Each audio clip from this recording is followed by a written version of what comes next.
इंसान बन जाओ। हाँ भाई, तो हमारा टॉपिक आज का है सिंपल पेंडुलम, जो कि बहुत सिंपल नहीं है। टॉपिक क्या है? Simple pendulum. तो अभी तक अपन लोगों ने एसएचएम में देखा था स्प्रिंग के बारे में, अब देख रहे हैं किसके बारे में? सिंपल पेंडुलम के बारे में। पर किसी के बारे में देख लो, पर बेसिक कंडीशन सेम है कि एफ प्रोपोर्शनल होना चाहिए इसके माइनस एक्स के। याद है बात? याद है बात? नहीं है बात याद? नहीं है तो क्या कर सकते हैं? चलो,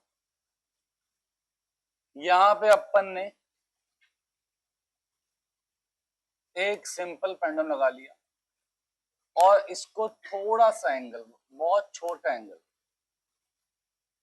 जो थीटा है, जो थीटा एंगल है, वो काफी स्मॉल एंगल है। जो थीटा एंगल है क्या है? वो बहुत ही स्मॉल एंगल है। बहुत बड़े एंगल के लिए हम ऐसी बातें नहीं करने वाले। थीटा बहुत ही स्मॉल एंगल है। अब अगर थीटा स्मॉल एंगल, मुझे पता है ये जो लेंथ है एल, इसको मैं बोलूंगा, लेंथ ऑफ स्ट्रिंग को मैं बोल रहा हूं एल। यहाँ पे ये जो बॉब है, इस बॉब का मास क्या बोला अपन ने? एम बोला। तो जैसे अपन ने बॉब का मास एम बोला, सब जानते हैं कि यहाँ पे एक फोर्स नीचे को एम जी लगेगा, है ना बेटा? ये कितना एंगल है? थीटा एंगल है, पता है? तो यहाँ पे क्या लगेगा? M G cos theta. और यहाँ पे क्या लगेगा बेटा? M G sine theta. क्या लगेगा? M G sine theta. मेरे को पता है कि पेंडुलम की ये क्या है? मीन पोजीशन है। इस मीन पोजीशन के अबाउट ही, इस मीन पोजीशन के अबाउट ही पेंडुलम ऑस्किलेट मारेगा, ठीक है ना? तो हमने कहा कि हम इसको इस मीन पोजीशन से एंगल थीटा पे लेके आए, तो जो फोर्स वापस मीन पोजीशन पे लेके आता है उसे अपन लोग क्या बोलते हैं बेटा? रीस्टोरिंग फोर्स कहते हैं। क्या कहते हैं? हम इसे कहते हैं रीस्टोरिंग फोर्स। तो यहाँ पे अब कहानी आती है कि मैंने कहा यार, जो रीस्टोरिंग फोर्स है, जो रीस्टोरिंग फोर्स एफ है, वो है एम जी साइन थीटा। और हम माइनस बोलेंगे, क्यों बोलेंगे? उसे वापस कहां लेके आ रहा है? उसी पोजीशन पे लेके आ रहा है। तो क्या कहा था मैंने? हम उसे बोलेंगे कि वो माइनस क्या होगा? एम जी साइन थीटा हो गया। जैसा कि थीटा बहुत स्मॉल है, for very small theta, for very small theta, आप कहेंगे जो साइन थीटा है वो अप्रोक्सीमेटली क्या बन जाता है? थीटा बन जाता है। Sine zero, zero. जब जीरो के बहुत पास का एंगल होता है, जब बहुत छोटा एंगल होता है, तो साइन की वैल्यू लगभग लगभग अपने एंगल के इक्वल ही होती है, ठीक है? तो यहां मैं बोलूंगा एफ इज इक्वल टू क्या बन जाएगा? Minus M G theta. क्या बेटा? Minus M G theta. Clear है बेटा? कोई दिक्कत की बात नहीं है? पक्का नहीं है? बहुत अच्छी बात है। अब अगर आप इसे कंपेयर करें, जब मैंने कहा था कि f क्या है? प्रोपोर्शनल टू माइनस एक्स, तो यहाँ पे आप कहेंगे f क्या है? Proportional to minus theta. जितना आप एंगल दूर ले गए उतना रीस्टोरिंग फोर्स डेवलप होता रहा। आप इसको यहाँ को लेके गए तो रीस्टोरिंग फोर्स यहाँ को डेवलप हुआ। आपने मेन पोजीशन से इस बॉब को ऊपर जब ले गए तो क्या होगा? फोर्स कहाँ को होगा? इस तरफ को फोर्स क्या होगा? इसमें स्टोर हो जाएगा, ठीक है बेटा? तो अपन ने बोला F प्रोपोर्शनल इसके माइनस थीटा के, या आप कह सकते हैं F क्या है? Proportional to minus X. तो यहां जो कांस्टेंट आया, अब वो कांस्टेंट क्या बन गया? mg बन गया। क्या बन गया? mg बन गया। क्या अपन ने सीखा है कि जो कांस्टेंट था, याद है, उसे अपन लोग क्या बोलते थे? ओमेगा स्क्वायर बोलते थे। याद है कुछ बातें? क्या बोलते थे? क्या बोलते थे?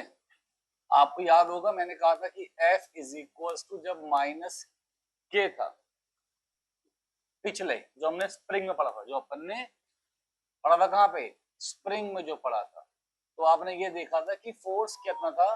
मास इनटू एक्सेलरेशन। क्या था फोर्स? मास इनटू एक्सेलरेशन। तो यहाँ पे कितना बन जाता बेटा? तो ए कितना था बेटा? ए कितना था? ए था माइनस के बाई एम इंटू एक्स। तो आपको याद आ रहा होगा, इसको ही तो मैंने क्या बोला था? ओमेगा स्क्वायर बोला था। याद आ रही है बात या नहीं आ रही है बात? आ रही है ना। फिर अपन ने क्या कहा था? टाइम पीरियड कितना था? 2 पाई बाय ओमेगा। क्या था बेटा? 2 पाई बाय ओमेगा। अब मैं यहां पे एक काम कर सकता हूं, ये जो f equals to minus M G sine theta था, थीटा को मैंने लिखा थीटा। अच्छा, अब L इक्वल्स टू कितना होता है? R theta. L इक्वल कितना होता है? L क्या होता है बेटा? अब L होता है लेंथ ऑफ आर्क। L क्या होता है? R क्या होता है? रेडियस। थीटा क्या होता है? इतना लिखो पहले, फिर मैं इसको आगे करता हूँ आपको। लिखो पहले इतना समझते हुए, सब बच्चे लिखे समझते हुए। रिकॉर्ड हो भी रहा है यार। ठीक है भाई, सब लिख लिया होगा। देखो, अब मैंने क्या कहा? ठीक है, तो अब देखो ये क्या है? अगर L ये है तो L ये भी है, L ये है तो L ये भी है। यहां पे ये क्या हो जाएगा? इसको आप मान लो कुछ R। क्या मान लो इसे? R। अब आप कंपेयर करो, बल्कि इसे R ना मानो यार, इसे तुम Y मान लो। मतलब क्यों? क्योंकि रेडियस क्या बन चुका है? L। तो समझ रहे बात को मेरी? ठीक है ना। L इक्वल्स टू होता है R थीटा। ये है लेंथ ऑफ आर्क, ये है रेडियस, ये है थीटा। तो अब मैंने क्या करा? मैंने ना मैंने रेडियस को ही क्या मान ली? L मान लिया। अब देखो ये क्या है? ये आर्क है ना, ये क्या है? आर्क। ये क्या है? आर्क। ठीक है। अब आप ये बात जानते हैं कि arc y is equal to, अच्छा एक बात और, यहां जो फोर्स है, चलो अभी मैं कुछ ठीक करता हूं यहां पे, बल्कि इसको छोड़ो, यहां से लिखो, बताऊंगा वही वही मैंने क्यों लिखा था, बताऊंगा। कितना हो गया? माइनस एम जी थीटा हो गया। अब देखो एल इक्वल टू कितना था? Are theta. पर आर क्या है? रेडियस। रेडियस यहाँ पे कौन है? एल। तो ये हो गया, आर की जगह पे क्या लिखना है आपको? एल लिखना है। समझ रहे? ठीक है। वाई क्या है? Length of arc. तो वाई इज इक्वल टू कितना हुआ? क्लियर है? कोई दिक्कत की बात नहीं है। तो यहां से थीटा कितना आ गया? Y by L. तो उसकी वैल्यू पुट कर दो, तो कितना आ गया force? Minus M G Y by L. तो कितना आ गया force? Minus M G by L into Y. अब एक बात देखो, अगर मैंने थीटा की फॉर्म में यहां पे लिखा था, तो मुझे पता है एंगुलर चेंजेस के लिए हम लगा देते हैं टॉर्क। क्या लगा देते हैं? टॉर्क। ठीक है। तो फिर मुझे उसे टॉर्क में कन्वर्ट करना पड़ता, तो वो टफ पड़ता आपके लिए, इसलिए मैंने क्या करा, फाइनली इसमें चेंज कर दिया। ठीक है ना। तो यहां से अब आप देखेंगे तो फोर्स कितना होता है? Mass into acceleration. ये कितना आएगा? Minus M G by L into Y. ठीक है। तो यहां से ए कितना आएगा? Minus M G by L upon में एम इंटू वाई। एम से एम कैंसिल। तो यहां से ए कितना आ गया? ए आ गया minus G by L into Y. अब टाइम पीरियड कितना होता है बेटा? 2 पाई बाय ओमेगा। क्या होता है बेटा? 2 पाई बाय ओमेगा। तो 2 पाई। अब आपको ये भी सिखाया था कि कंपेयर करते हैं ए इज इक्वल टू किससे? ये सब बातें पहले हो चुकी हैं, इसे नहीं देखा और रिकॉर्डिंग देख लेना भाई साहब, ये सब बातें हो चुकी है। तो ओमेगा स्क्वायर कितना आ गया, कितना आ गया ओमेगा स्क्वायर, क्या बोलेंगे, कितना आ गया omega square, g by L आ गया। तो कितना आ गया omega, root g by L आ गया। तो टाइम पीरियड क्या था, क्या था, 2 पाई बाय ओमेगा। तो 2 पाई बाय ओमेगा कितना बेटा, रूट जी बाई एल। तो 2 पाई रूट एल बाई जी, ये क्या आ गया, time period of a simple pendulum. ठीक है बेटा, time period of a simple pendulum. कोई दिक्कत, कोई परेशानी, कोई समस्या, पढ़ा पढ़ लो, तो इसके बारे में और बात आप जानते हैं। देखिए भैया, तो अब यहाँ पे कुछ बातें और जानने वाली हैं, वो क्या है देखेंगे। कुछ ऐसी बातें हैं, मेरे को एक बात समझ में आ गई कि अगर ये बॉब है,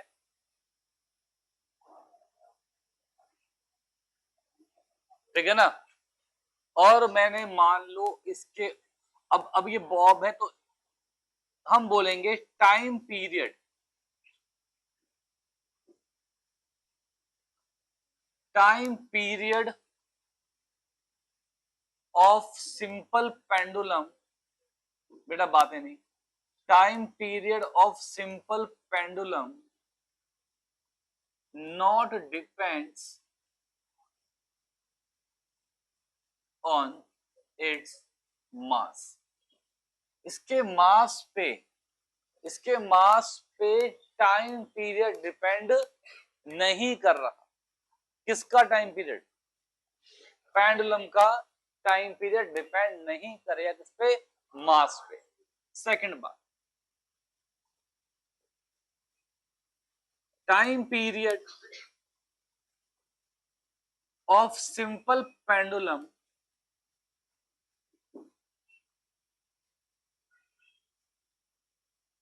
डिपेंड्स ऑन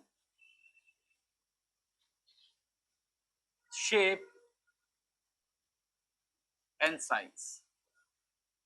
सर ये कैसे, ये बात कैसे कह दी, बिल्कुल गहरी बात है। ये जो बॉब है इसका यहाँ पे कुछ सेंटर ऑफ मास होगा। मैंने आपको हमेशा कहा है कि जब भी कोई ऐसा ऑब्जेक्ट हो जो पॉइंट साइज ना हो, तो हम उसके सेंटर ऑफ मास को पकड़ते हैं। तो ये जो दूरी आप एल लेते हो, ये दूरी बोलने को तो ये बॉब के ऊपर से बांधी हुई है, पर ये दूरी होती है टॉप से सेंटर ऑफ मास तक की दूरी होती है, टॉप से सेंटर ऑफ मास तक की दूरी होती है। अब बात ये आ गई कि अगर आपने शेप में चेंज किया तो सेंटर ऑफ मास की पोजीशन में चेंज आ जाएगा, और अगर सेंटर ऑफ मास की पोजीशन में चेंज आया तो इसका मतलब टाइम पीरियड में चेंज आ जाएगा। ठीक है, क्लियर है बात, कोई दिक्कत की बात नहीं है, बहुत ही बढ़िया बात हो गई। इसका मतलब कि मैंने अगर सेम शेप की एल्यूमिनियम बॉल ली, एल्यूमिनियम बॉब या फिर आयरन बॉब, मैं अगर बिल्कुल एक जैसी शेप की एल्यूमिनियम या आयरन कोई से बॉब ले लूं यहाँ पे, तो भाई साहब दोनों का टाइम पीरियड क्या आएगा, सेम आएगा, क्योंकि बिल्कुल भी डिपेंड नहीं करता किस पे, मास पे। क्या बात है बेटा, अगली बात, मान लीजिए ये जो पेंडुलम है इसके ऊपर मैंने बिठा दिया एक बंदर।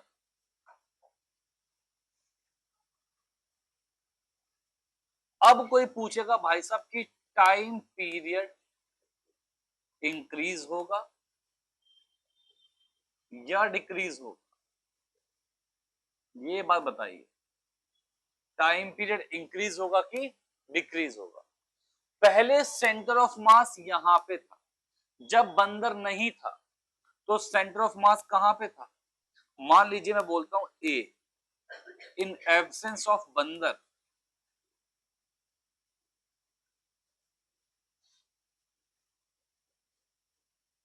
ठीक है, तो जो सेंटर ऑफ मास होगा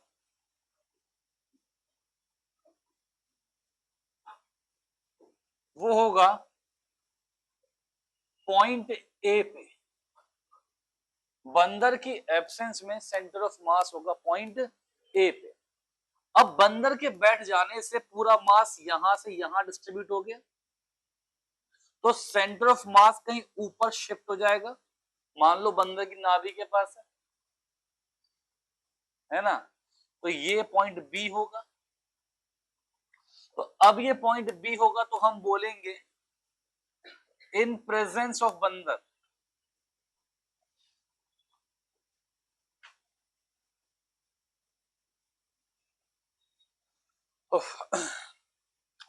सेंटर ऑफ मास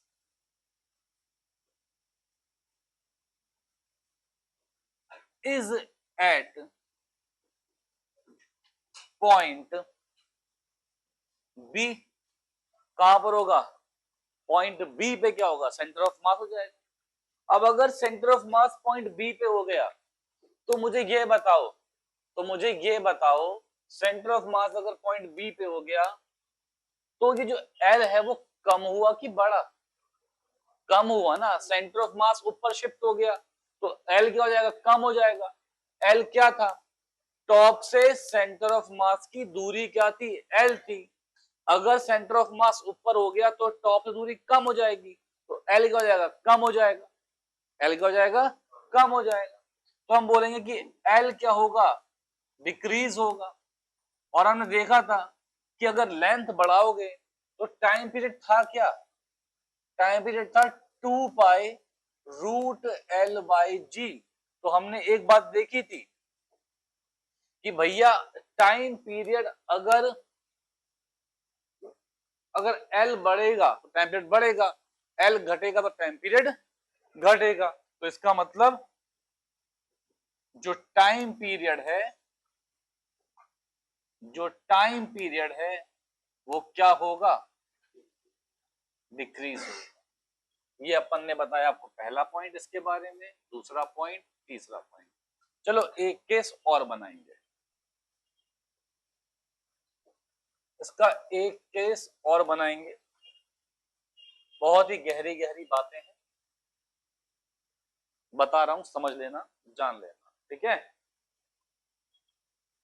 फिर से मैं कहता हूं कि मैंने यहां पे टंगा दिया एक पेंडुलम को,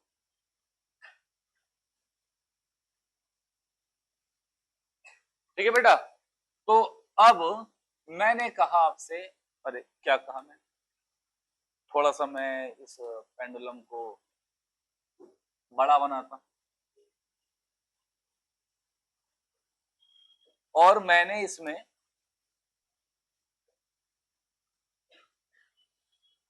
पानी भर दिया। क्या कर दिया बेटा? पानी भर दिया। अब हमने किया इसमें एक छोटा सा होल, और होल होने के बाद पानी ऐसे ऐसे ऐसे बहता बहता बहता आया।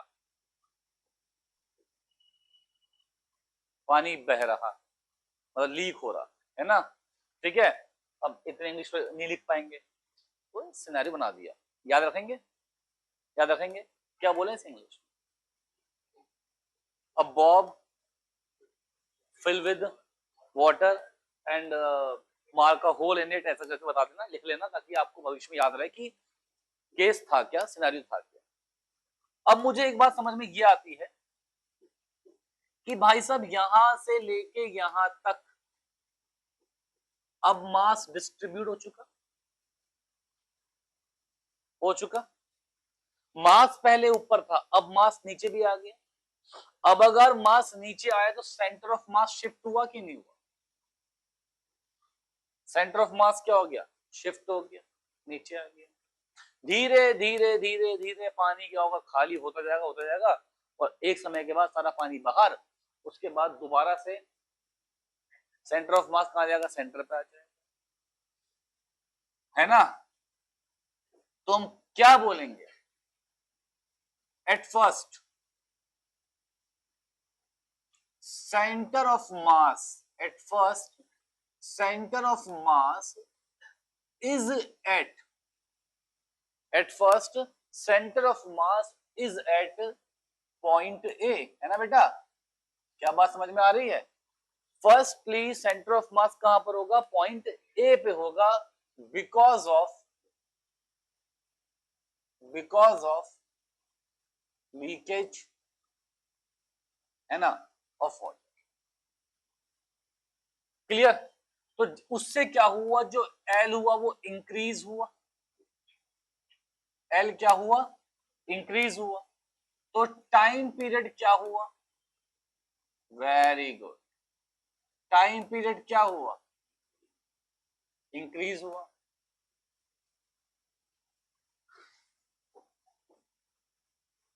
व्हेन बॉब, या फिर ये जो बॉल थी, है ना,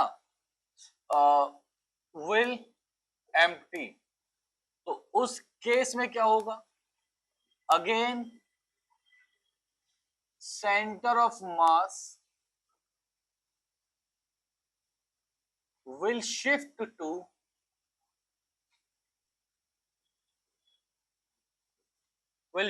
to point B, है ना? सो L क्या होगा? डिक्रीज होगा। और जब L डिक्रीज होगा तो टाइम पीरियड भी क्या हो जाएगा बेटा? डिक्रीज हो जाएगा। क्या सबको बात समझ में आ गई अच्छे से? ठीक है, अच्छा, ये हो गया। चलो इसको फिफ्थ मान, एक फोर्थ और ऐड कर देता हूं। तुमको पता है कि इक्वेटर्स पे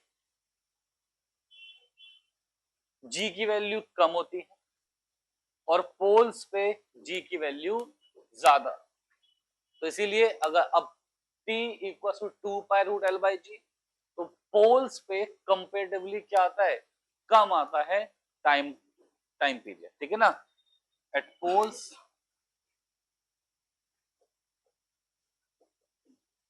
time period is less compared to equator. इसीलिए हम लोग जो घड़ी वगैरह यूज करते हैं स्पेस वगैरह में जाने के लिए, उसमें हम स्प्रिंग मास सिस्टम यूज करते हैं। क्या करते हैं बेटा? Spring system. अदरवाइज क्या होगा कि जी की वजह से चेंज आने में टाइम में क्या आ जाएगा? चेंज आ जाएगा। ठीक है, समझे सब बच्चे बात को? फटाफट सब बच्चे लिखें इसे। हाँ भाई देखिए, अब तो फिर से, अब अगर पेंडुलम किसी मूविंग फ्रेम में हो, किसमें हो? किसी मूविंग फ्रेम में,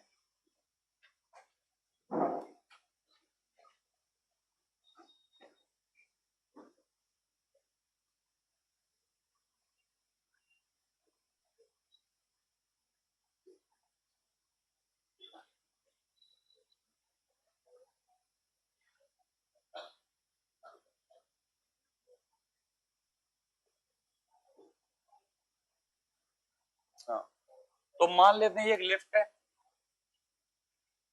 मान लेते हैं एक लिफ्ट है, इस लिफ्ट के टॉप पे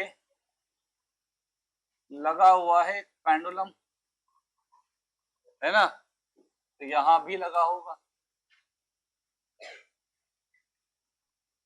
और यहां भी लगा होगा। अब तीन सिनेरियो बनते हैं। सिनेरियो पहला है कि lift is moving upward, lift is moving upward with constant speed. क्या बेटा? With constant velocity. ठीक है, यहां पे क्या है? Again lift is moving upward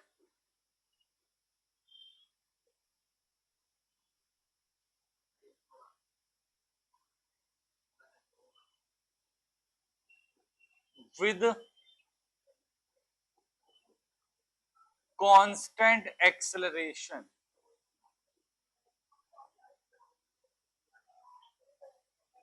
है ना, with constant acceleration। नेक्स्ट है, हम बोलेंगे कि lift is moving upward with retardation, with retardation, or lift is moving downward, or lift is moving downward with acceleration। दोनों एक ही बात है, ऊपर को जाते हुए रिटार्डेशन हो या फिर नीचे को एक्सेलरेशन हो, एक ही बात हो जाएगी। तो यहां पे मैं बोलूंगा, मुझे पता है कि इस केस में सूडो फोर्स कॉन्सेप्ट नहीं आएगा क्योंकि कोई एक्सेलरेशन तो है नहीं। आपको बात याद आ रही है ना। तो मैं कहूंगा मान लीजिए ऊपर टेंशन है तो वो टेंशन ही किसके इक्वल होगी, mg के इक्वल होगी। तो यहाँ पे जो एक्सेलरेशन इफेक्टिव आ रहा है वो g ही आ रहा है। क्या आ रहा है बेटा, g ही आ रहा है। क्या आ रहा है बेटा, g आ रहा है। तो इसका मतलब टाइम पीरियड सेम रहेगा और कितना रहेगा, 2 पाई रूट एल बाई जी। तो हम बोलेंगे time period will remain same. यहां पे टाइम पीरियड सेम रहेगा। अब यहां पे आपको पता है कि ऊपर को अगर लिफ्ट जा रही है और एक्सेलरेट हो रही है, इसका मतलब डाउनवर्ड एक सूडो फोर्स लगता है। या आप सिंपल सी बात कह सकते हैं कि ऊपर को जा रहा है तो इसमें टेंशन होगी, तनाव, तो टेंशन ज्यादा है और mg कम है। क्यों, क्योंकि पेंडुलम ऊपर को जा रहा है। तो हम क्या बोलते हैं कि T माइनस एम जी बराबर कितना हो रहा है, ma।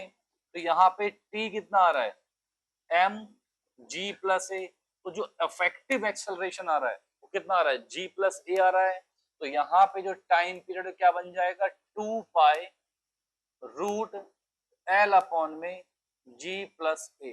क्या बेटा, 2 पाई रूट एल अपॉन में g प्लस ए। तो हम यहां बोलेंगे जो टाइम पीरियड है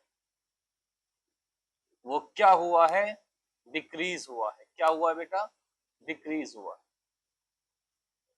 ठीक है, यहाँ पे टाइम पीरियड डिक्रीज हुआ है। इसमें हम जाते हैं तो ऊपर को टेंशन है, नीचे को यहाँ पे आपके पास mg है। अब लिफ्ट नीचे को आ रही है या फिर रिटार्डेशन हो रहा है, तो रिटार्डेशन हो रहा है तो mg फोर्स बड़ा है और टेंशन फोर्स छोटा है, बराबर m इंटू, तो m। यार लिफ्ट वाला कॉन्सेप्ट याद है, अरे याद है कि नहीं याद लिफ्ट वाला कॉन्सेप्ट। तो यहाँ पे कितना आ जाएगा, mg माइनस ए। तो अब मैं यहाँ पे क्या बोलूंगा, मैं यहाँ पे क्या बोलूंगा कि जो टाइम पीरियड आएगा वो आएगा 2 पाई रूट एल अपॉन में g माइनस ए। अब जो अफेक्टिव g है उसकी वैल्यू कम हो गई तो टाइम पीरियड क्या हो जाएगा, बढ़ जाएगा। तो हम बोलेंगे टाइम पीरियड विल इंक्रीज। वाह बेटा वाह, सबको समझ में आ गया, पक्का ना। और देखो चलो, अब लगाते हैं पेंडुलम को ट्रक के ऊपर, जहां जहां लग सके लगा लो अपनी खोपड़ी के अलावा। ठीक है, बनेगा ट्रक, पहिए आ रहे हैं।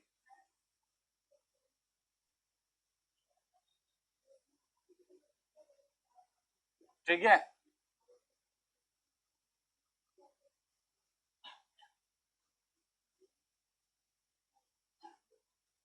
ठीक है बेटा। यहां अपन ने बांध दिया एक टाइम पीरियड, सॉरी वो पेंडुलम, क्या बांध दिया, पेंडुलम बांध दिया। हमने कहा कि जो ये ट्रक है, जो ये ट्रक है ये एक्सेलरेट होगा, ट्रक एक्सेलरेट होगा ए से। किससे, ए से। तो फ्रेम मोशन में है, फ्रेम मोशन में आया। तो जब फ्रेम मोशन में आया तो हमने कहा यार अब भाई साहब जब ये आगे को आएगा तो इस इनर्शिया की वजह से ये पेंडुलम अपोज करेगा to change in state of motion, तो ये पेंडुलम पीछे को आ जाएगा, पीछे को आ जाएगा। यहां क्या बनेगा, कुछ एंगल थीटा बनेगा। अब इसके टाइम पीरियड में फर्क आ जाएगा, क्या जाएगा, टाइम पीरियड फर्क आ जाएगा। वो कैसे आएगा, इस पे यहाँ वो क्या काम कर रहा है, माता जी काम कर रही है, तो जी काम कर रहा है कह सकते हैं। तो यहाँ पे एक फोर्स लग जाएगा इस पे, इस तरफ को एम ए, ये फोर्स क्या कहलाता है, सूडो फोर्स। ये फोर्स क्या कहलाता है, सूडो फोर्स, है ना। तो भाई साहब यहाँ की तरफ को जी लग रहा है, यहाँ की तरफ को ए लग रहा है, तो इन दोनों का लगेगा एक नेट एक्सेलरेशन लगेगा, बीच में लगेगा, उसे बोलता हूँ जी अफेक्टिव। क्या बोल लेता हूँ, जी अफेक्टिव। और वो जी अफेक्टिव कितना आएगा, रूट के अंदर में ए स्क्वायर प्लस जी स्क्वायर। तो यहाँ पे जो टाइम पीरियड आ जाएगा वो आ जाएगा 2 पाई रूट एल अपॉन में ए स्क्वायर प्लस जी स्क्वायर। ठीक है बेटा, समझे बात, कोई दिक्कत की बात नहीं है। चलो अब ट्रक सीधे आ रहा था, अब ट्रक को लेके आएंगे ढलान में। अब ट्रक आएगा ढलान में, ढलान। भाई कौन है, इसको दमासा हो गया ऐसे ना हाथ से, ठीक है।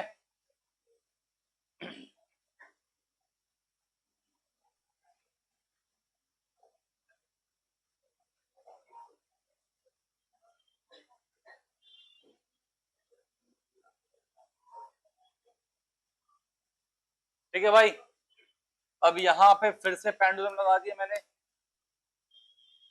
अब इस पे लगा यहां की तरफ को, अब हमने कहा कि ये जी से आ रहा है नीचे को, इससे आ रहा है, तो यार इस पे एंगल इसका अल्फा है, थीटा मान लो चलो, तो ऐसे में लग रहा है एम जी, ऐसे में लग रहा है क्या, एम जी। वाह बेटा, वाह बेटा, ऐसे में लग रहा है क्या बेटा, एम जी। वाह बेटा, वाह बेटा, ठीक है ना। अब ये तो एक्सेलरेशन कितना आएगा, वो आएगा जी साइन थीटा इस तरफ को, और यहां कितना आएगा, जी कॉस थीटा। अब ये, अब देखा मैंने, तो मैंने देखा कि यार ठीक है यार, जो अपना पेंडुलम भाई था उस पे जो ये जी था, अपन ने इसके कर दिए कंपोनेंट पेंडुलम भाई के, तो यहाँ पे हो गया जी कॉस, यहाँ हो गया जी साइन थीटा। क्या बात सही है, अरे भाई क्या चल रहा है, अटेंडेंस चल रही है, पहले इसको चलने दो, बहुत इंपॉर्टेंट क्वेश्चन, ठीक है। अब क्या होगा, ये ट्रक जब नीचे को आएगा, भाई आपको पता ही है कि जो अर्थ है वो मास को देख के डिफरेंशिएट नहीं करती है, कितना भी मास हो सब पे ए क्या बनेगा, जी क्या बनेगा, सेम बनेगा, क्या बनेगा, सेम बनेगा। अगर ये पेंडुलम इंक्लाइंड था स्लोप की वजह से, तो ये ट्रक भी इंक्लाइंड है, तो ये ट्रक आगे किससे आएगा, जी साइन से आएगा। अब ये जो पेंडुलम है, ये पेंडुलम एक मूविंग फ्रेम में है, तो जब ये ट्रक मूव करेगा तो इस पेंडुलम पे लगेगा सूडो फोर्स, क्या लगेगा बेटा, क्या लगेगा, क्या लगेगा, तो इसका मतलब ये आया, ये इस पेंडुलम पे सूडो फोर्स की वजह से आया है, किसकी वजह से आया ये, सूडो फोर्स की वजह से। क्यों, क्योंकि जो फ्रेम था वो मोशन में था, जो फ्रेम था वो मोशन में था। तो अब ये जी साइन और ये जी साइन आपस में कैंसिल, ये जी साइन जी साइन आपस में कैंसिल, तो क्या बचा, जी कॉस। तो जी अफेक्टिव कितना आ गया मेरे पास, वो आ गया जी कॉस थीटा। तो इसका मतलब टाइम पीरियड कितना आएगा, 2 pi root L by G cos theta. बनाओ सारे केस। हाँ तो मैंने एक गलती कर दी ना यहाँ पे, यहाँ पे जो जी इफेक्टिव किसमें है, रूट में है, तो यहाँ भी तो किसमें आएगा, रूट में आएगा ना, है ना। ठीक है ना। चलिए अब ऐसा ऐसा मान लीजिए, अब देखिए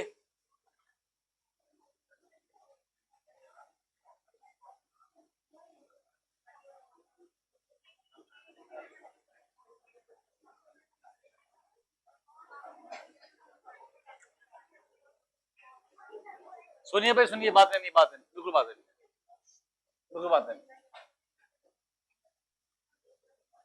यहां पे अब मैंने कहा कि भाई साहब ये एक बॉब या एक बॉल, इसके पास चार्ज है प्लस क्यू। थोड़ा बहुत लगेगा कॉन्सेप्ट 12th का, हल्का फुल्का, पर क्यों बता रहा हूं, क्योंकि आसान, क्योंकि आसान, ठीक है ना।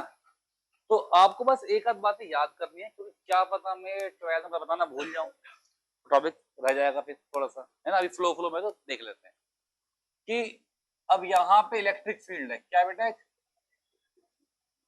जो यहाँ पे इलेक्ट्रिक फील्ड सब जान जाओगे आप बाद में, ये ई है, कितना है ई, ठीक है। मैं कहीं 12 बताना भूल गया, दिक्कत हो जाएगी, सभी सिखा रहा हूँ, ठीक है। तो ये क्यू ई है, क्यू ई होगा फोर्स, क्या होगा क्यू ई, क्या होगा क्यू ई, फोर्स, ठीक है। और एक अगर इसका मास m है तो इस पे फोर्स कितना होगा mg। तो नेट फोर्स कितना हो गया इसमें, एक तो क्यू ई चार्ज पे फील्ड की वजह से, है ना। पता है इलेक्ट्रिक फील्ड क्या होता है, area up to which electric force can be experienced is electric field, ठीक है ना, क्यू ई। और यहां कितना हो गया mg। नेट फोर्स किसके इक्वल होगा, मास इनटू एक्सेलरेशन के, मास से डिवाइड करो तो क्या मिला, q E by m plus g बराबर कितना आ गया। तो अब जो जी अफेक्टिव आएगा वो इतना आ जाएगा, तो टाइम पीरियड बन जाएगा 2 पाई रूट एल अपॉन में q E by m plus g, ठीक है बेटा। ये कितना आ गया, ये आ गया जी एफ। उसके बाद मैं बताता हूं आपको, मान लीजिए इलेक्ट्रिक फील्ड यहां से लग रहा है,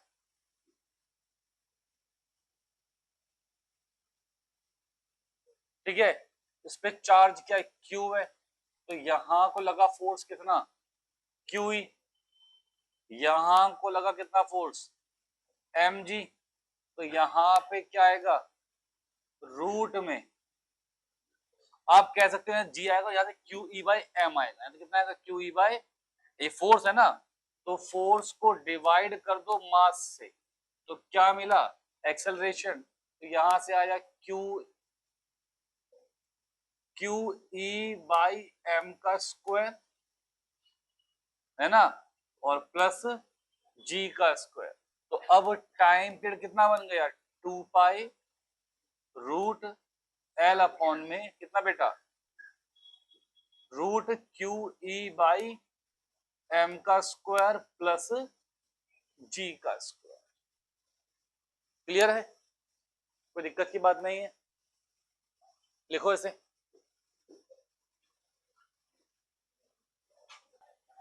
देखिए अब अगर पेंडुलम को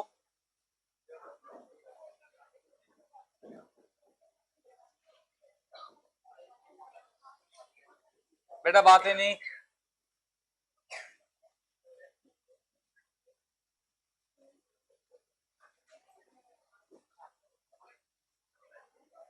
बेटा बात ही नहीं बिल्कुल भी। अब देखिए यहाँ पे एक लिक्विड है, यहाँ पे एक लिक्विड, इस लिक्विड की डेंसिटी है, लिक्विड की डेंसिटी है रो, क्या है बेटा, रो। अब यहाँ पे अपन ने लगा दिया एक पेंडुलम, जो कि कहां पर है, इस लिक्विड के अंदर है, ठीक है। और जो ये जो बॉब है, इसके सिग्मा क्या है, डेंसिटी, ठीक है। रो क्या है?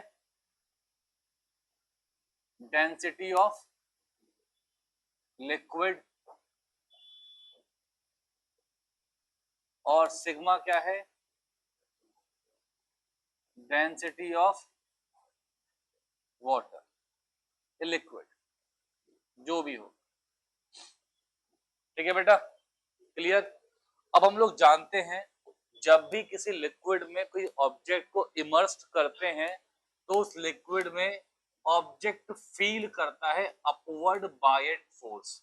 ये सबने क्लास 9th में पढ़ा होगा। एक अपवर्ड फोर्स लगता है तो बायएंट फोर्स कहते हैं। और आर्किमिड्स सिद्धांत ये कहता है, आर्किमिड का प्रिंसिपल ये कहता है, आर्किमिड्स का प्रिंसिपल ये कहता है कि जितना ज्यादा हाँ मास डिस्प्लेस होगा या फिर वॉल्यूम जितना ज्यादा होगा उतना उसमें अपवर्ड फोर्स लगेगा। वॉल्यूम किसका? सीखा होगा ना आपने, एक कील डूब जाती है पर एक नाव तैरती है बड़ी, क्योंकि वॉल्यूम ज्यादा है तो वो उतना वॉल्यूम में वाटर को करता है डिस्प्लेस, उससे उतना क्या लगता है, अपवर्ड फोर्स लगता है। ठीक है ना बेटा? तो मेरे को ये बात समझा गई कि इस बॉब पे दो फोर्स लग रहे हैं, एक तो अपवर्ड बायएंट फोर्स लग रहा है और एक नीचे को mg लग रहा है। ठीक है? तो जो इस पे नेट फोर्स लगेगा, तो जो इस पे नेट फोर्स लगेगा वो लगेगा mg माइनस अपवर्ड बायएंट फोर्स। ये नेट क्या आएगा? फोर्स आएगा। अब नेट फोर्स मतलब कि m इंटू जी नेट, या आप a बोल लो, कोई दिक्कत की बात थोड़ी है ना? तो आप a बोल लो, a कितना होगा? mg माइनस, अब देखो एफ बी, बाइंड फोर्स जब लगाते हैं, बाइंड फोर्स जो लगाते हैं तो मास तो होता है किसका? जो ऑब्जेक्ट इमर्स किया गया है, जो ऑब्जेक्ट इमर्स किया गया है। भाई बताना मुझे, मास क्या होगा? मास अपॉन वॉल्यूम क्या होता है? डेंसिटी। तो मास कितना होगा? Density into volume. क्या होगा? Density into volume. किसका होगा? इस ऑब्जेक्ट का। मान लीजिए इसका वॉल्यूम v है, इसका वॉल्यूम v तो मुझे पता है कि फोर्स लग रहा है ना? फोर्स लग रहा है, क्या लगेगा? फोर्स मास इंटू जी, क्या लगेगा? मास इंटू जी, क्या लगेगा? मास इंटू जी। अब मास तो दिया नहीं हुआ, मास तो दिया नहीं हुआ। किसका मास नहीं दिया हुआ? लिक्विड का। किसका?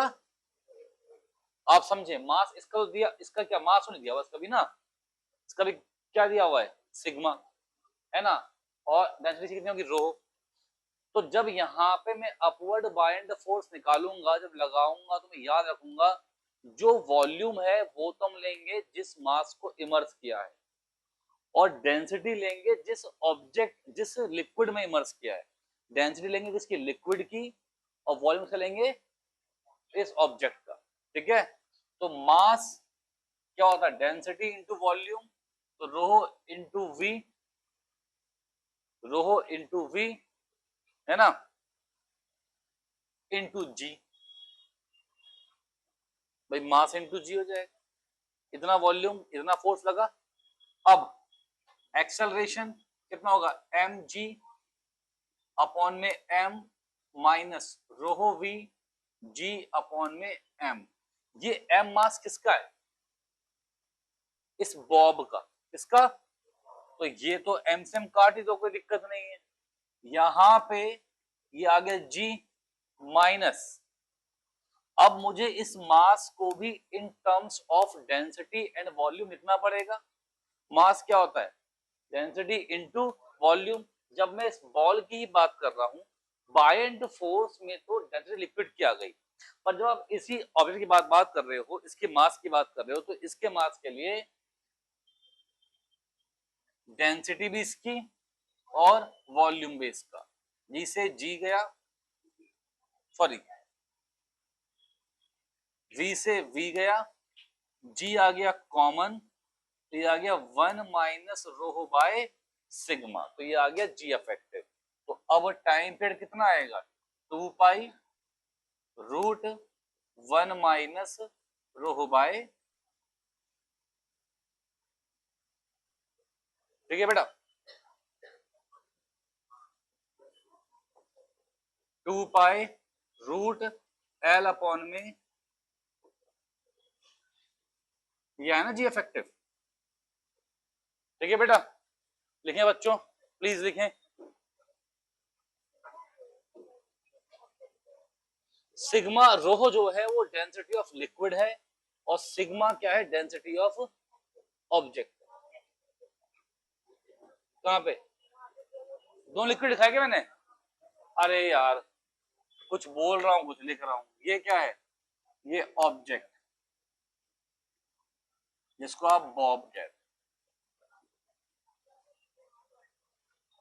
ठीक है ना, समझ गए।